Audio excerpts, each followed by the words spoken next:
para comenzar este estudio bíblico, me gustaría presentar un poquito lo que vamos a hacer y lo que tiene que ver con este hombre, Esdras. Esdras era un escriba de ese tiempo y él tenía muchos deseos de servir al Señor, pero en un momento de su vida hizo algo que tal vez es lo que Dios nos está llamando a hacer. Y abran sus Biblias ahí en Esdras capítulo 7 y vamos a leer el versículo 10. Esdras, y pueden ir anotando también en sus cuadernos de apuntes si lo tiene, Esdras capítulo 7 versículo 10. Dice la palabra de Dios, porque Esdras había preparado su corazón para inquirir la ley de Jehová y para cumplirla y para enseñar en Israel sus estatutos y decretos. Este hombre, Esdras, del cual habla aquí este libro que lleva su nombre, dice que él había preparado su corazón para inquirir la ley de Jehová. Y este es un concepto muy interesante que creo yo que es importante cada vez que uno va a estudiar la Biblia, porque dice que había preparado su corazón. Vamos a suponer que usted va a empezar una carrera de 5 kilómetros o de 2 kilómetros o 2 millas, 3 millas, no sé. Pero para llegar a esa carrera y para poder llegar hasta el final de la carrera, usted debe haber tomado un tiempo de preparación para poder hacerlo. Porque si usted la noche anterior y la semana anterior de la carrera, usted comenzó a comer desenfrenadamente hamburguesas, comida chatarra, todo lo que tiene que ver grasas, sin control, usted no va a poder resistir la carrera. Tal vez en la mitad de la carrera va a querer botar la toalla, quedarse a un lado y no avanzar. Y eso es lo que hizo Esdras. Antes de enseñar en Israel los estatutos y decretos, como dice aquí, dice que él preparó su corazón para inquirir la ley de Jehová. Es decir, el estudio bíblico te prepara, te va preparando y va preparando nuestro corazón para que podamos también compartir con otros lo que Dios nos ha enseñado. Y es por eso que Esdras va a hacer una gran obra más adelante, porque primeramente preparó su corazón. Entonces, la preparación es algo muy importante para cualquier actividad. Si usted tiene un trabajo para hacer, usted tiene que preparar los instrumentos antes de hacer el trabajo. O si va a hacer una carrera, o va a arreglar un vehículo, o va a hacer alguna actividad, tiene que prepararse previamente para poder lograr el objetivo. Si no, lo va a hacer mal. Y eso es lo que queremos estudiar en la hermenéutica. La hermenéutica es el arte de interpretar la palabra de Dios. Mire, la palabra de Dios tiene muchos conceptos y muchas cosas que a veces podrían confundirnos y marearnos. Pero lo importante de la palabra de Dios es que siempre es efectiva, siempre es viva y eficaz y hay que saber interpretarla correctamente porque hay muchos que pueden tergiversarla tomando versículos, tomando pensamientos o tomando solamente líneas y frases fuera de contexto, de todo el contexto global de la Biblia, lo sacan y lo ponen a su conveniencia. Y eso es algo terrible. Y cuando sucede eso, créanme que hay divisiones en las iglesias, hay divisiones de pensamientos, hay divisiones en las familias y en las amistades o en los círculos cristianos. ¿Por qué? Porque hay diferentes formas de pensar en cuanto a un tema de la escritura. Por eso hay que entenderla desde el concepto bíblico amplio de toda la escritura. No solamente de un pasaje, no solamente de un versículo, porque ahí puede cometer grandes equivocaciones doctrinalmente. Entonces, dice que Esdras había preparado su corazón para inquirir la ley de Jehová. La ley de Jehová es uno de los títulos que se le da a la palabra de Dios, la ley de Jehová. Pero ¿qué más dice este versículo? No solamente para inquirir la ley de Jehová, sino para cumplirla, porque ese es el segundo punto. El primero es, había preparado su corazón, Esdras, pero la segunda cosa que hizo fue cumplirla. Porque imagínese usted que hay alguien que se para a predicar, ¿sí? Una persona, un pastor, un líder, un misionero, lo que sea. Pero esa persona no practica lo que dice esa palabra. Entonces ahí hay un problema grande entre lo que está diciendo y lo que está viviendo. Entonces, por eso aquí es importante la práctica. No solamente llenarnos de conocimiento de la palabra, que es bueno, pero no solamente es eso, sino bajarlo al corazón. Algún autor dijo alguna vez que los 15 centímetros más largos son los que hay entre la cabeza y el corazón, porque bajar la información de la cabeza a hacerlo práctico, a vivirlo, es lo más difícil para el ser humano, cumplir la palabra de Dios. Porque la palabra de Dios nos dice conceptos como ama a tu prójimo como a ti mismo. ¿Y quién es nuestro prójimo? Bueno, la persona que está próxima a ti, las personas que están cerca de ti. Pero a veces nosotros no tenemos esa capacidad de amar a nuestro prójimo como a nosotros mismos. Entonces, ahí hay un problema y es ahí donde queremos y debemos atacar para ser más como Cristo. Entonces, no solamente es preparar tu corazón para cumplir la ley, y más adelante el versículo 10 dice, y para enseñar en Israel sus estatutos y decretos. Es decir, todo este proceso nos lleva para poder llegar, para poder lograr enseñar a alguien. Yo no puedo enseñarle a alguien si me salto el proceso de lo que dice aquí la palabra de Dios. El proceso es preparar tu corazón para inquirir la ley de Jehová, practicarla para poder enseñarla. ¿Sabes qué pasa cuando invertimos los órdenes y queremos, sin saber, sin conocer, queremos enseñar a alguien? Vienen grandes problemas que nos van a llevar o que van a llevar a las personas a equivocarse en el camino de la fe y van a vivir una vida cristiana equivocada. Por eso es importante estudiar, inquirir, aprender, escudriñar las escrituras. Por eso es que vamos a tener primeramente esta clase de hermenéutica, porque de aquí arranca todo lo demás, ¿sí? De aquí arranca todo lo que queremos fundamentar en nuestras vidas. Imagínese, no sé si usted ha escuchado, seguramente sí, pero hay personas que dicen, para sentirse más tranquilos en cuanto al baile, dicen, pero David danzaba. ¿Es verdad o no es verdad? ¿Qué dicen ustedes? ¿Han escuchado esa frase? Sí, Otras personas dicen, bueno, pero Pablo le dice a Timoteo que tome vino. No está mal tomar vino. yo he escuchado decir, Dios tomaba vino. Sí, exacto. Porque están queriendo utilizar la Biblia para su conveniencia. Como a mí me gusta bailar, entonces yo digo, David danzaba. Pero no estamos entendiendo el contexto global de la escritura, por qué estaba danzando el rey de Israel en ese momento. O por qué Pablo le dice a Timoteo que tome vino.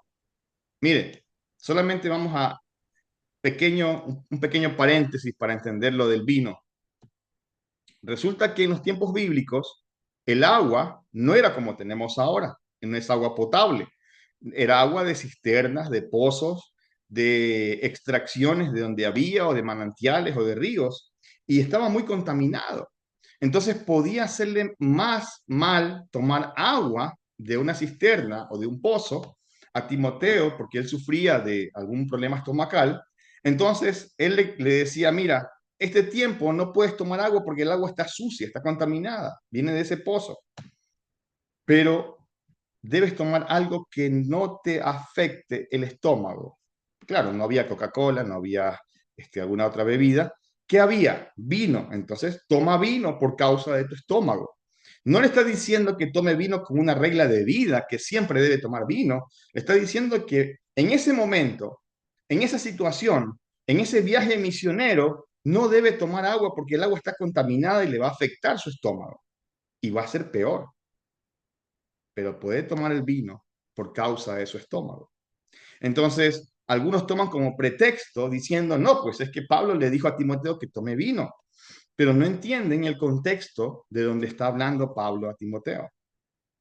Lo mismo pasa con la danza, lo mismo pasa con diferentes temas en la escritura que se tergiversan para conveniencia personal.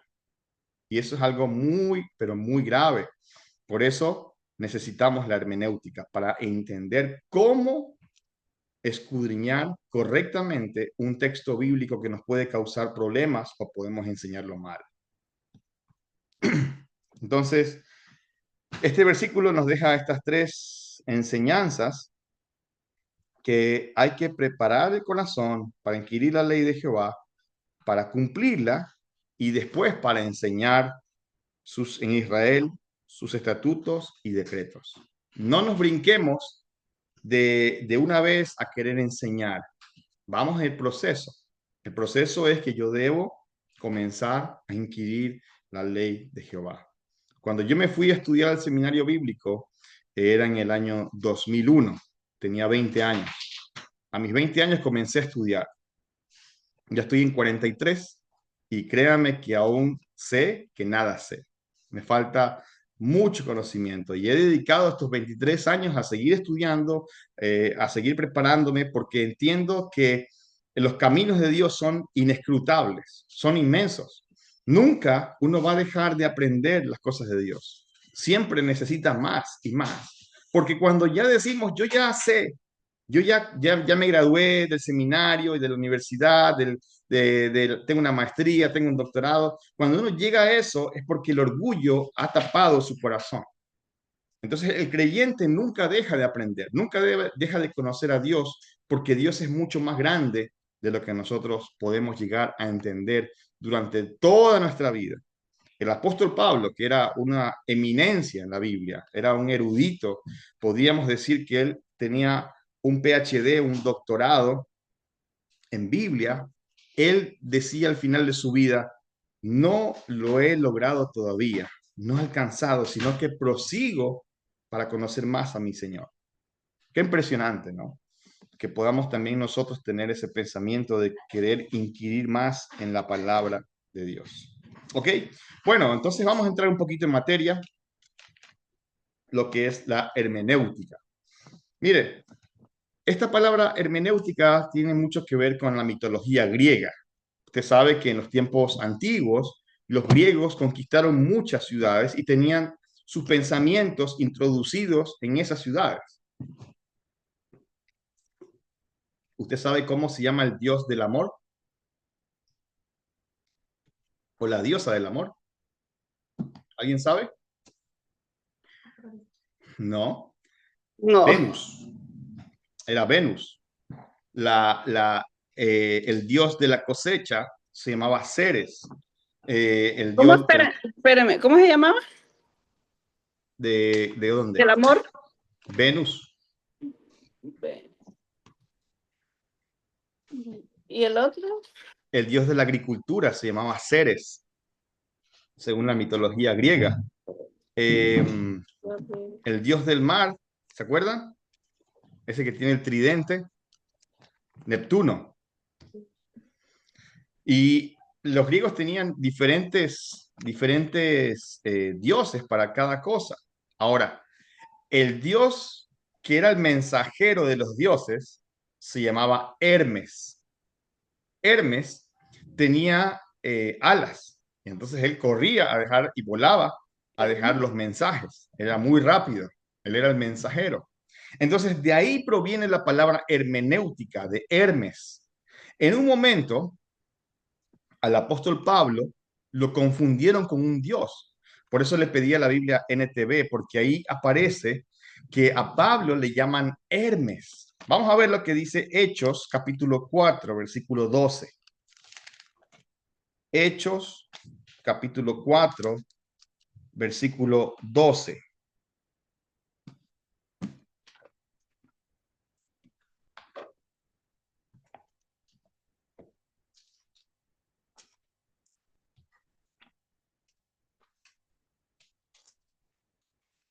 Ay. Mm.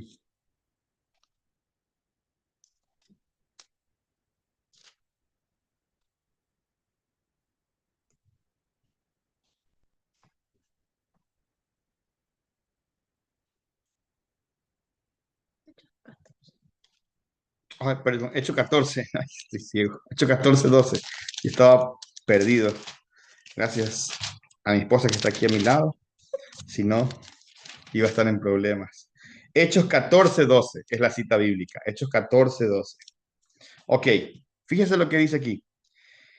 Dice, y a Bernabé, a Bernabé llamaban Júpiter y a Pablo, la Reina Valera dice Mercurio, pero la NTV lo traduce correctamente y dice, le llamaban Hermes a Pablo, porque Pablo tenía la capacidad de ser un enseñador, un educador, un comunicador perfecto de las Sagradas Escrituras, de la palabra de Dios.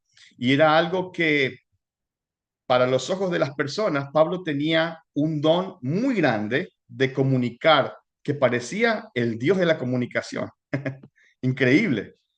Pero así es como lo confundieron a Bernabé, le llamaban Júpiter, y a Pablo, Mercurio o Hermes, porque este era el que llevaba la palabra. Ahí dice el texto del versículo 12. De ahí proviene la palabra hermenéutica, de la palabra Hermes, del dios griego Hermes. Entonces, en este contexto, ah, las habilidades de Pablo y de Bernabé eran lo que les caracterizaban ante las personas y les daba ese sentido de tener un significado especial. Ahora, nosotros, obviamente, no vamos a ser llamados como ellos, estamos hablando de otros tiempos, pero lo que sí pasa es que Dios ha puesto un don en cada una de las personas. Y ese don es lo que nos hace especiales, nos da una característica especial. Entonces, eso es lo que nos permite diferenciarnos los unos de los otros en el cuerpo de Cristo. Porque imagínese un cuerpo donde solamente hay brazos, un brazo aquí, otro brazo acá, y mis piernas también son brazos y tengo otros brazos más. Entonces sería un cuerpo monstruoso, un monstruo, lleno de brazos, o lleno de ojos, o lleno de orejas, o lleno de otras articulaciones tal vez. Pero Dios hizo tan perfecta la iglesia que es un cuerpo que tiene diferentes personas, que tienen diferentes dones para que sean utilizados para la obra de Dios. Entonces Pablo era el comunicador y Hermes, o perdón, y Bernabé era Júpiter o era llamado también Zeus allí en la NTV. Entonces, hermenéutica viene a ser el arte de interpretar las escrituras con sus principios de interpretación, reglas y métodos. Voy a repetir este concepto. Hermenéutica es el arte de interpretar las escrituras con sus principios de interpretación, reglas y métodos.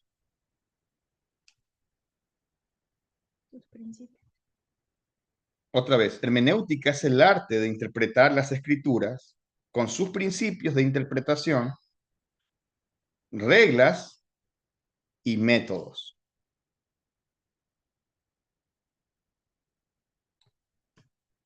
Y lo que me gusta de la hermenéutica es que excluye, pone a un lado, excluye las opiniones del lector y se enfoca en descifrar lo que el autor realmente quiso decir. Wow, esto es impresionante, porque al excluir lo que el lector piensa, deja de lado nuestro pensamiento, podríamos decir hispano, norteamericano, occidental, lo deja de lado porque la Biblia no fue escrito para nuestro 2025, 2024, a pesar de que hoy en día la podemos aplicar a nuestra vida. Ese contexto que fue escrito Efesios o Filipenses o Romanos o el Evangelio de Lucas, de Marcos, de Juan, etcétera, fue escrito para un momento con aplicación eterna para más adelante, 2025 años más adelante, para que yo pueda leerla y aplicar también a mi vida según la hermenéutica. Pero yo no puedo decir lo que el autor decía en ese momento o quiso decir si yo no comprendo la globalidad de la escritura? No sé si me hago entender. Mire, la hermenéutica es muy necesaria para no decir lo que yo quiero decir, sino lo que el autor divino quiso decir. Es muy necesaria para no decir yo lo que quiero decir, porque imagínense, vamos a decir que un día estoy predicando en la iglesia o en una iglesia y de repente dentro de los creyentes que están sentados hay alguien que me cae muy mal, ¿no? Y lo tengo aquí entre ceja y ceja y no lo puedo ver o no, me cae muy mal porque me hizo algo. Entonces yo comienzo a predicar y comienzo a hablar de lo que él me hizo o de lo que él dijo. Es que hay hermanos en la iglesia que pecan, que son chismosos, que son así y así, y comienzo a decirle según lo que dice la Biblia, pero la utilizo para mi bien, diciéndole algo a la audiencia que Dios no está diciendo, pero que como yo tengo un resentimiento, comienzo a usarla contra aquel hermano. Eso es, creo que ya eso es pecado, ¿no? Hacer algo así. Pero eso es una mala interpretación de las escrituras, porque se está usando la hermenéutica o la Biblia para uso personal. Entonces, la hermenéutica me ayuda a decir lo que Dios quiso decir y no lo que yo quiero decir. Entonces, por eso yo les decía hace un momento que es donde debemos iniciar todo para poder comprender mejor las escrituras. Hasta aquí, ¿hay alguna pregunta? Porque esta es una clase, ¿no? Para ir conversando y ir resolviendo las inquietudes. Si hablo muy rápido, también dígame, por favor. Mi No, hermano, todo bien. ¿ok? Hermana, tal vez una pregunta o está todo correcto. Voy bien, solo un poquito. Para mí sí un poquito más despacio. Mi cerebro no procesa tanto. Ok, ok, ok. Mire, la Biblia se interpreta a sí misma. La Biblia se interpreta a sí misma. Podrán haber muchos autores, podrán haber muchos personajes que han estudiado la Biblia y la han interpretado según sus conocimientos y según las reglas de interpretación. Y es correcto, es bueno. Pero la Biblia siempre va a interpretarse a sí misma. La Biblia nunca se va a negar de alguna manera, qué sé yo, lo que dice el Génesis y lo que dice el Apocalipsis o lo que dice Tesalonicenses con lo que dice Efesios. La Biblia siempre se va a interpretar por sí misma. El único infalible método de interpretación es la Biblia misma. No voy a poder interpretarla bajo mis experiencias o mis sentimientos o mi capacidad. ¿Ok? Porque de verdad que esto sucede muy a menudo. Según mis sentimientos, yo puedo tomar un pasaje y a querer interpretarlo a mi manera, según lo que yo estoy sintiendo en ese momento. ¿Sí? Por ejemplo, vamos a ver qué pasó con Jesús. En un momento Jesús lloró, ¿no verdad? Y si yo en ese momento estoy triste, yo puedo interpretar como que, ay, sí, Jesús lloró, yo también debo llorar. ¿Por qué estaba llorando Jesús? Pero es que yo me siento triste y yo también me alineo con Jesús. Jesús lloró y yo también lloro. No, mire, Jesús lloró porque vio las ciudades que estaban en pecado. Vio a las ciudades que estaban envueltas en pecado. Por eso Jesús lloró. Pero si estamos interpretando bajo nuestros sentimientos, entonces tú no estás llorando por ciudades, tú estás llorando porque te pasó algo, porque te fue mal en un negocio, porque te fue mal sentimentalmente, porque te fue mal lo que sea, tú estás llorando por eso, pero Jesús no lloró por los sentimientos, lloró porque vio unas ciudades que estaban lejos de él, pecando, desobedeciendo. Por eso lloró Jesús. Entonces, ¿te das cuenta? Cuando nosotros interpretamos la Biblia según nuestros sentimientos o según nuestras experiencias o capacidades, nosotros estamos muy lejos de realmente decir lo que Dios quiere decir. Y Dios quiere decir algo a su pueblo o a alguien, a una persona, a través de un consejo, pero tú le vas a decir algo según tus sentimientos, entonces no estás diciendo lo que Dios quiere decir. Y es muy triste cuando escuchamos a alguien decir, Dios me dijo esto para ti, porque quizás no es lo que Dios está diciendo, quizás es lo que Él está sintiendo en ese momento, porque te ve angustiado, te ve difícil, te ve que estás pasando un momento de calamidad, entonces dice, Dios me dijo esto para ti, y en realidad no está diciéndolo Dios, sino que esa persona lo está interpretando según sus sentimientos. Ahora, no está mal, pero no es lo que Dios quiere decir. No está mal dedicarle a alguien un versículo cuando está desanimado, pero hay que tener mucho cuidado. Por eso la hermenéutica es muy necesaria. Entonces, um, por estas razones, porque uno interpreta la Biblia a su manera, es que hay muchos desvíos doctrinales, hay muchas malas interpretaciones bíblicas y hay muchas iglesias que se alejan de la doctrina, de la sana doctrina o la doctrina bíblica y van tras fábulas o tras pensamientos o tras ideas de sus líderes o pastores o las personas que están dirigiendo esos grupos. Entonces, hay que tener mucho cuidado cuando uno va a interpretar la Biblia para decir realmente lo que Dios quiere decir y no lo que yo quiero decir. Vamos a ver un pasaje en Segunda de Corintios capítulo 2, versículo 17.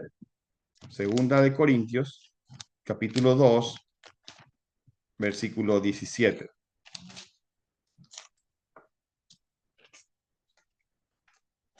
Si alguien lo puede leer, mano subida, lo puede leer. Segunda de Corintios 2, 17.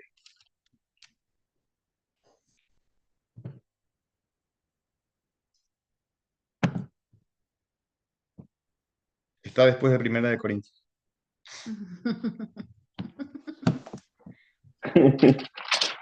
Ok, pues no somos como muchos que medran Medra. falsificando la palabra de Dios, sino que con sinceridad, como de parte de Dios y delante de Dios, hablamos en Cristo. Ok, muchas gracias.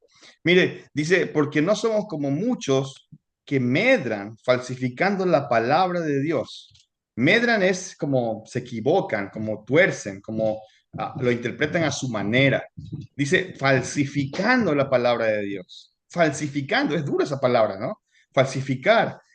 Se puede falsificar algo cuando no es lo original, ¿no? Usted puede comprarse unos tenis, unos zapatos que son originales, pero también hay unos muy parecidos que son los falsos. Es la copia del original, pero no son los originales.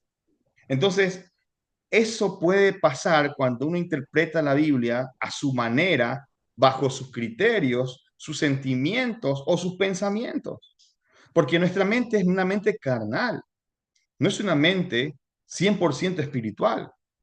Entonces debemos luchar contra esa mente pecaminosa, limpiarla cada día, lavarla cada día con la palabra de Dios para que sea una mente espiritual y poder dar correctamente la palabra. Entonces, dice Pablo, no somos como muchos que medran falsificando la palabra de Dios, sino que con sinceridad como de parte de Dios y delante de Dios hablamos. Eso quiere decir que hay un temor reverente de parte del apóstol para hablar la palabra de Dios. Otro versículo en Segunda de Corintios, ahí mismo, capítulo 11, y le voy a pedir a la hermana Joana que lo pueda leer. 11, capítulo 11, versículos 13 al 15.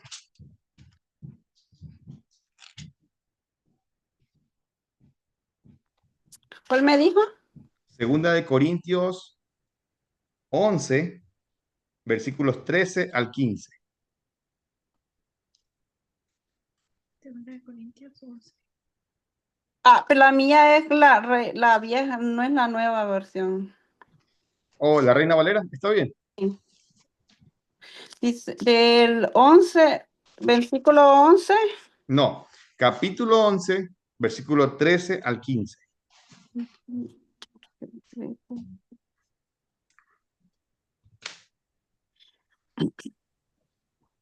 Creen que digo esto porque no los quiero. Dios sabe que los amo mucho. ¿Esa? No, Es capítulo 2 de Corintios 11, versículo 13. capítulo 11, versículo 13. Capítulo 11, versículo 13. Ah, perdón, estoy leyendo el 11. Eh, ¿O donde dice, ellos son falsos? Sí. Sí, Ok, perdón. Dice, ellos son falsos apóstoles porque son trabajadores que engañan a la gente haciéndose pasar por apóstoles de Cristo. Esos no nos sorprende porque Satanás también se disfrazó de ángel de luz. Entonces es natural que los siervos de Satanás ¿cómo? Pretendan aparecer como los siervos de justicia. Sin embargo, al final de ellos recibirán el pago por sus obras. ajá, muy bien, gracias, hermana. Sí, ese es el pasaje, sino que está en una traducción diferente, ¿no? Ujú. Pero muy interesante también Sí. cómo lo expresa esa traducción. Pero aquí dice, en la Reina Valera, porque estos son falsos profetas, falsos apóstoles, obreros fraudulentos que se disfrazan como apóstoles de Cristo, y no es maravilla porque el mismo Satanás se disfraza como ángel de luz, así que no es extraño que también sus ministros se disfracen como ministros de justicia, cuyo fin será conforme a sus obras.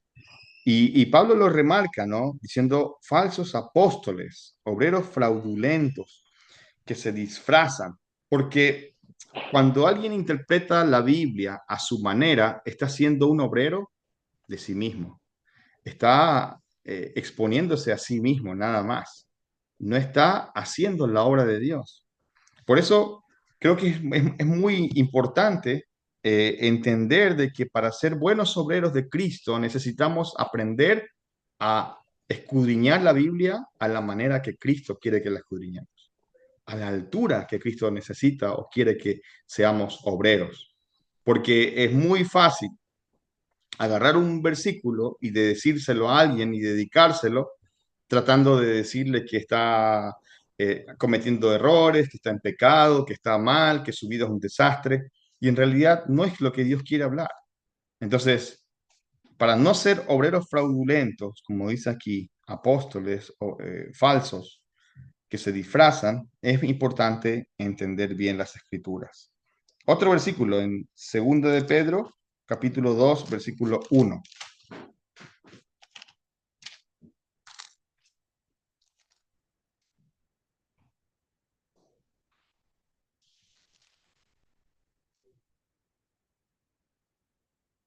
Hermana Nati, ¿tiene? Perdón, ¿qué?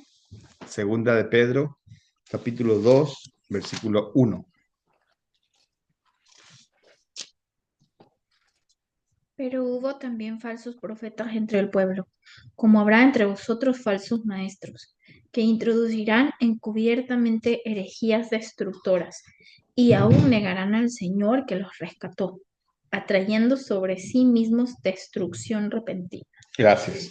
Sí, ahí dice, habrá falsos profetas, ¿sí? Entre el pueblo, como también habrá entre vosotros falsos maestros. ¡Wow! Por eso creo yo que hay que tener una capacidad espiritual para discernir y entender y aprender más la Biblia para saber si nos están diciendo la verdad o no. Mire, la forma de detectar los billetes cuando son falsos en un banco es conociendo el original. Los cajeros, cuando comienzan a trabajar en esos, para contar el dinero, que lo cuentan muy rápido, bueno, ahora lo hacen máquinas, ¿no? Pero para conocer el dinero tienen que saber cuál es el original. Porque cuando viene un billete falso, ups, este papel no lo puedo aceptar. Este papel no es original, no es el correcto, es un papel falso. Entonces, no se estudia el billete falso, se estudia el original para saber cómo es, de tal manera que cuando venga un billete falso, usted ya sabe que ese no es el papel correcto.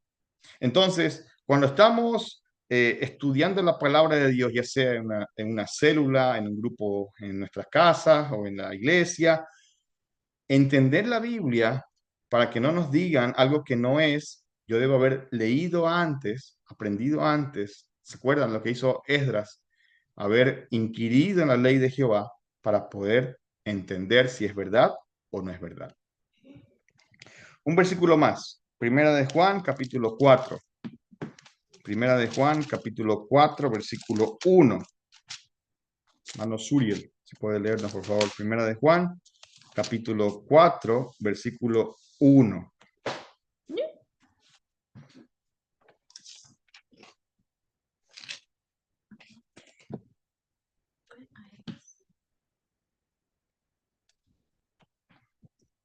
Está apagado su Primera de Juan 4:1. Amados, no creáis a todo espíritu, sino probad los espíritus si son de Dios, porque muchos falsos profetas han salido por el mundo. Muchas gracias. Y esto es algo muy real y muy impactante que hoy en día se ve en las grandes iglesias, en las mega iglesias, que cuando están los falsos maestros enseñando, lo único que piden y que hacen es que la gente venga ante el altar y traiga sus posesiones, sus bienes, su dinero, que pongan ahí sus cheques, que den y den y den y den, porque están poniendo la palabra a su favor, a su conveniencia, nada más. No ponen la palabra para conveniencia de las personas o de los creyentes, sino ponen la palabra para sacar dinero, para extraer cosas, para traer bienes hacia ellos. Y alguna vez presencié, bueno, un video de alguien que decía, acá se van a poner los que son de 100, acá las ofrendas de 500, acá las de 1000 y acá las de carros o casas o pertenencias. Y cuando había alguien que no tenía los recursos, muchas veces lo discriminaban, le decía, tú no vas a tener la bendición porque no tienes para dar nada a Dios, no vas a poder sembrar y no vas a cosechar nada bueno. Entonces eso es poner la palabra a conveniencia de la persona que está hablando.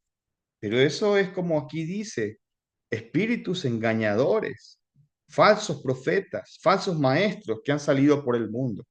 Entonces tenemos que tener mucho cuidado cuando veamos algo como eso, esas prácticas que están muy alejadas de la palabra de Dios. La palabra de Dios me va a cambiar a mí. No voy a cambiar yo la palabra de Dios, o no debería cambiar yo la palabra de Dios.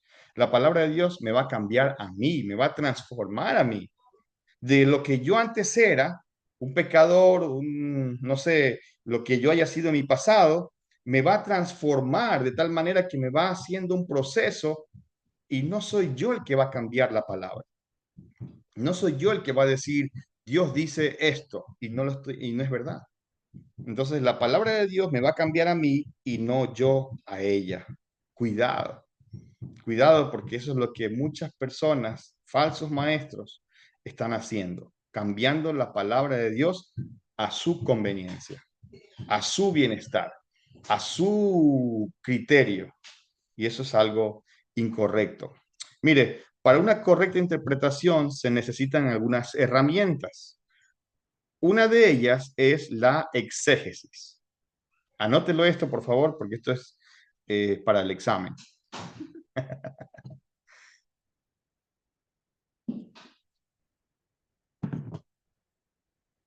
¿Cómo dijo? Ok, dice, para una correcta interpretación se necesitan algunas herramientas.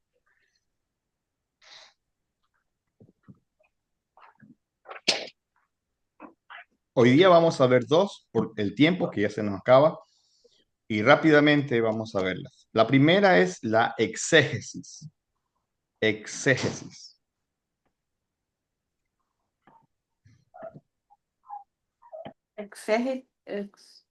Exégesis.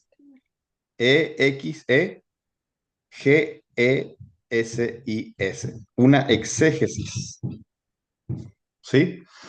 Bueno, la exégesis correcta busca encontrar lo que el autor quiso decir y no lo que yo quiero decir.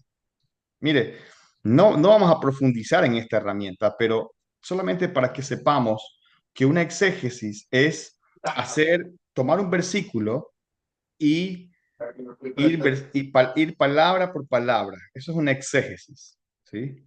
Palabra por palabra, con calma y haciendo preguntas. ¿A quién va este texto? ¿Para quién? ¿Para qué tiempo? ¿Qué quiso decir el autor? Todo eso. Pero no vamos a profundizar en lo que es una exégesis, pero les digo, una exégesis es aquello que busca encontrar lo que el autor quiso decir. Entonces, para eso yo debo irme al contexto cultural. Eso será tema de otra clase.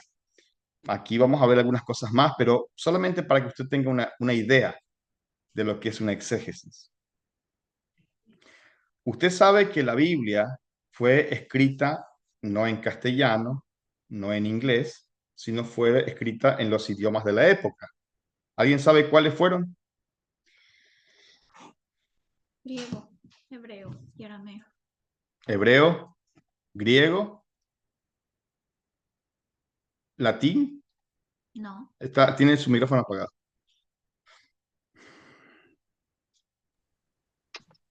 Hebreo, Hebreo. El Antiguo Testamento fue escrito en hebreo, correcto. en El Nuevo, griego, griego, en griego. arameo. Y también la parte, sobre todo los evangelios, donde Jesús hablaba, fue hablado en arameo.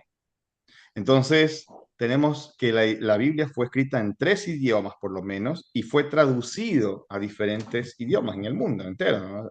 Hay traducciones en chino, en coreano, en italiano, en francés, en alemán, en español, en inglés, pero fue escrito mayormente en estos 3 idiomas, que es lo que se hablaba en ese tiempo, ¿ok? Entonces, para una exégesis correcta se necesita investigar en los lenguajes bíblicos. Se necesita adquirir un poquito de conocimiento de hebreo o de griego o de arameo. Se necesita entender la cultura, por qué pasaban esos acontecimientos, ¿no? Todo eso es necesario para una correcta exégesis. Pero por eso digo, no vamos a profundizar en eso, pero vamos a solamente pasarlo como una herramienta que necesitamos para hacer una hermenéutica correcta, una interpretación correcta de la palabra. ¿Sabe por qué? Porque nosotros estamos llenos de suposiciones. ¿Qué es una suposición? Es algo que yo supongo que puede decir la Biblia, ¿sí? Entonces, cuando uno interpreta la Biblia desde vamos a decir, desde una pobreza, la Biblia habla mucho de los pobres, ¿sí? Y ya cambia desde donde yo estoy, cambia el planteamiento totalmente, porque la persona que es pobre va a ver los versículos mayormente que hablen de qué, de las finanzas, de que Dios va a proveer, de que Dios nos va a ayudar, de que Dios nos va a sacar de la pobreza. Pero aquella persona que es rica no tiene necesidad de entender la Biblia desde la pobreza. Entonces va a entender la Biblia desde su perspectiva, desde rico. Yo no necesito que nadie me saque de la pobreza. Yo no necesito nada. Yo voy a interpretar la Biblia desde otro nivel. Entonces, ¿qué pasa con eso? Eso hace que para algunos la escritura sea diferente y para otros sea diferente. Entonces, la regla correcta es interpretar la Biblia bajo las leyes de interpretación bíblica y no bajo mi suposición. Mi suposición puede estar un día arriba, un día abajo, pero si yo interpreto la Biblia correctamente, va a estar alineado con lo que ella dice y no con lo que yo supongo que dice. Porque si yo supongo, yo voy a ver la Biblia a mi manera. ¿Sí? Voy a ver la Biblia, voy a verlo a Jesucristo de diferentes maneras, que aquel que tiene mucho dinero, aquel que no necesita nada, o aquel que tiene mucha pobreza. Entonces, ¿cómo identificamos correctamente el estudio bíblico? Bueno, a través de las reglas de interpretación. Por eso digo que no hay que tomar la Biblia como suposiciones, sino como realmente lo es, ¿sí? Debemos dejar que la Biblia cambie nuestras suposiciones y emitir un correcto criterio desde la Biblia misma, ¿sí? Eh, y esto parecería algo muy difícil de entender, pero mire, el apóstol Pedro, ¿qué era? Era un pescador. Y Pedro, siendo pescador, dice que mucha gente le llamaba que era del vulgo, es decir, que no tenía estudios, no tenía capacitaciones ni nada. Pero cuando usted lee las cartas de Pedro, dice que el griego que utilizaba Pedro era un griego de un maestro de universidad. Imagínense. ¿Por qué? Porque él interpretaba, bueno, pues obviamente por obra del Espíritu Santo, que estaba obrando en Pedro para eso, pero la interpretación no estaba bajo su suposición, sino bajo el criterio de Dios. Y eso es lo que necesitamos lograr. La segunda herramienta, rápidamente, es la aplicación. Exégesis y aplicación. Mire, la aplicación para algunos es lo que más rápido quiere lograr. ¿Sí? Por ejemplo, yo leo un versículo que dice, Jehová es mi pastor, nada me faltará, en lugares de delicados pastos me hará descansar. Salmo 23. Entonces, lo primero que hacemos es decir, aquí está, la solución a tu problema. Jehová es tu pastor, Jehová te bendice, Jehová te guarda, Jehová te cuida, Jehová. Entonces, no le damos una exégesis y vamos rápidamente a la aplicación. La aplicación no está mal. Todos queremos aplicar la Biblia a nuestras vidas, pero una aplicación apresurada nos puede llevar a cometer errores. Cuando pienso que todo se necesita aplicar, aplicar, aplicar, aplicar. Entonces hay que tener cuidado.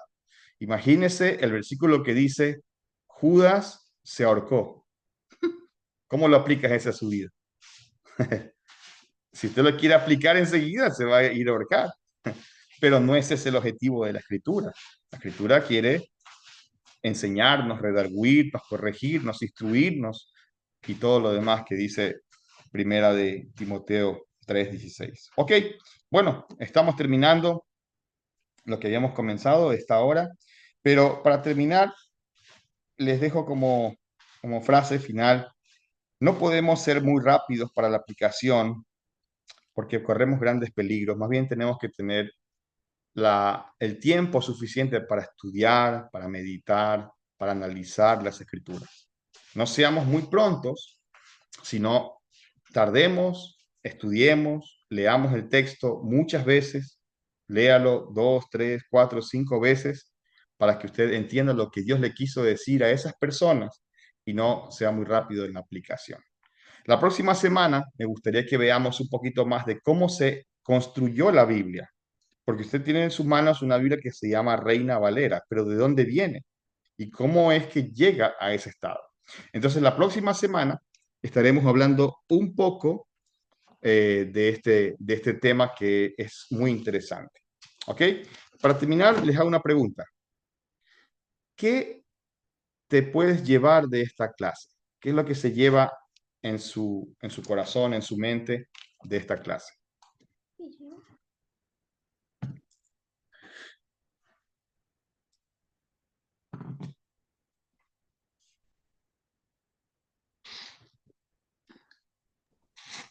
Ah, yo en lo personal pienso que es, aparte de una bonita o algo aparte fuera de nuestros diario vivir, es de bendición, o de incluso de nuestro tiempo de meditar en la palabra. Hay versículos que son bases bíblicos que podemos meditar en ellas, ¿verdad? Entonces, ah, por ejemplo, como hablaba sobre que eh, cómo interpretar las escrituras, ¿verdad? Sí, hay muchas, puede haber diferentes interpretaciones, muchos se salen del contexto en estos días, ¿verdad? Entonces, es importante que estemos nosotros realmente informados, pero que sea con una base bíblica, Amén. ¿verdad? Con una base bíblica y que respaldada, pues, por la palabra de Dios. Y Amén. pienso que ha sido de bendición. Amén, amén. Qué bueno, hermano. Hermana Joana, ¿algún pensamiento que se lleve esta noche?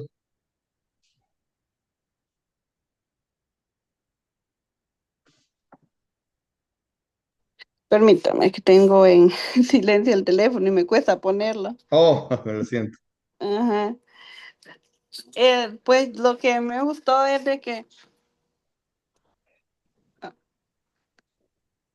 de lo que dijo que usted toque de los que habrán falsos apóstoles. Ujú. Y incluso sí, este tiempo se ve mucho de eso. Si uno no sabe distinguirlos, fácil por una prédica o fácil por cualquier cosa, uno ya le quieren, si uno no está bien preparado a, a eso, rápido le lo engañan a uno. Así es, le convencen. Porque el otro día le estaba comentando a Natalia que está escuchando una prédica y me llamó la atención la prédica, pero ya después como que quedé así porque él dijo que leer la Biblia no era necesario. Wow. Y yo le llamé a la hermana Natalia y le dije, hermana, mire que usted dice así. Y la hermana me dijo que se lo mandara para ver. Y digo, yo estaba en los caminos de Dios, nunca había escuchado a alguien que dijera que no era necesario leer la Biblia. Ujú. Ajá, porque dijo, ya en medio del problema se te olvidan los versículos, dijo. Oh, wow.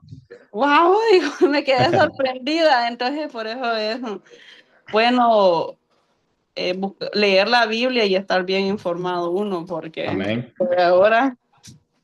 Sí, muchos engañadores están saliendo. Ujú. Bueno, pues así es como nos toca hacer, conocer el original para poder detectar cuando hay una falsa enseñanza, una falsa doctrina. Sí. Ok, hermanos, vamos a terminar con... Ah, hermana Natalia, por favor, compártanos qué se lleva usted. Me olvida. Bueno, para mí lo que dijo el Josué al final es que seamos un poquito más pacientes en buscar cómo lo puedo aplicar a mi vida, porque a veces por cumplir, yo personalmente por cumplir, voy súper rápido. Y como saco algo y como lo escribo, busco algo que rápido me llame la atención y lo aplico a mi vida. No digo que esté mal porque a veces son versículos que realmente los necesitaba en ese día o para alguna situación, pero yo soy muy rápida para como hacer mi devocional y sacar una aplicación, así solo como tengo que escribirlo, voy a aplicar algo rápido para mi vida y ya. Y a veces en 5 minutos, 3 minutos, yo acabé mi devocional. Pero me gustó eso que dijo, que debo ser paciente y, o sea, no correr para encontrarle una aplicación a mi vida. Amén. Amén. Gracias a Dios.